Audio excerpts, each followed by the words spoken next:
মাফিয়াকে থানা থেকে নিয়ে ছাড়িয়ে নিয়ে যায় খোদ বিধায়ক সহ এমডিসি। বংশীবাড়ি এলাকায় চৈলাম বিধানসভা কেন্দ্রের বিধায়ক সুবোধ দেববর্মা মাফিয়া লালন পালন করে যাচ্ছেন। একদিকে তিনি বলছেন পাণ্ডব দেববর্মা তীব্রমথ দলের কর্মীরা, অন্যদিকে বিজেপি কর্মীদের উপর আক্রমণ আর করার অভিযোগ। গতকাল রবিবার বিশালগড় থানার পুলিশ অভিযুক্ত পাণ্ডব দেববর্মাকে গ্রেপ্তার করে খবর পেয়ে থানায় ছুটে যান দলীয় কর্মীদের নিয়ে তীব্রমথ বিধায়ক সুবোধ দেববর্মা সহ এমডিসি উমাশঙ্কর দেববর্মা। সোমবার বিকেল 5টায় বিশ্রামগঞ্জে সাংবাদিক সম্মেলন করে এমনটি অভিযোগ করলেন তীব্রমথ দলের কর্মীদের দ্বারা আক্রান্ত সিপাহীজলা দক্ষিণ অংশের জনজাতি মোর্চার সভাপতি কানুরাজ দেববর্মা। তীব্রমথ দল শরিক দলের থাকার ওপরেও বিজেপি কর্মীদের উপর আক্রমণ করতে তাদের কোনো রকম দ্বিধাবোধ নেই। জেলা সভাপতি এমনটা অভিযোগ করেন মন কি বাত অনুষ্ঠানে রবিবার এলাকায় মহিলাদের সাথে তাদের কোনো রকম বচসা হয়নি। জেলা সভাপতি কানুরাজ দেববর্মা সহ বিজেপি কর্মীদের বিরুদ্ধে বিশালগড় থানায় তীব্রমথ মনোজ দেববর্মা মহিলাদের সাথে ঝগড়া করার যে অভিযোগ এনেছেন তা সম্পূর্ণ ভিত্তিহীন বলে জানান বিজেপির জনজাতি মোর্চার জেলা সভাপতি কানুরাজ দেববর্মা।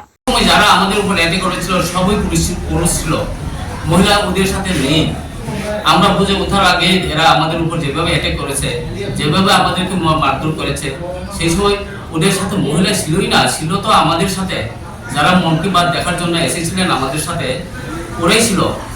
তো আমাদেরকে যে বাড়ির মালিক সেজন্য আহ্বান করে আমরা ওনার বাড়িতে গিয়েছিলাম। মন কি বাত আমরা একত্রিতভাবে আমরা দেখবো, কিন্তু এখানে প্রশ্নই আসে না যে আমরা কারোর সাথে দুর্ব্যবহার করেছি, কারোর সাথে খারাপ আচরণ করছি, কারোর সাথে আমরা কোনো ভাষা অশ্লীল ভাষা প্রয়োগ করেছি। এটা সম্পূর্ণ মিথ্যা, এটা তাদের সাজানো কথা, এরা সম্পূর্ণ মিথ্যাবাদী।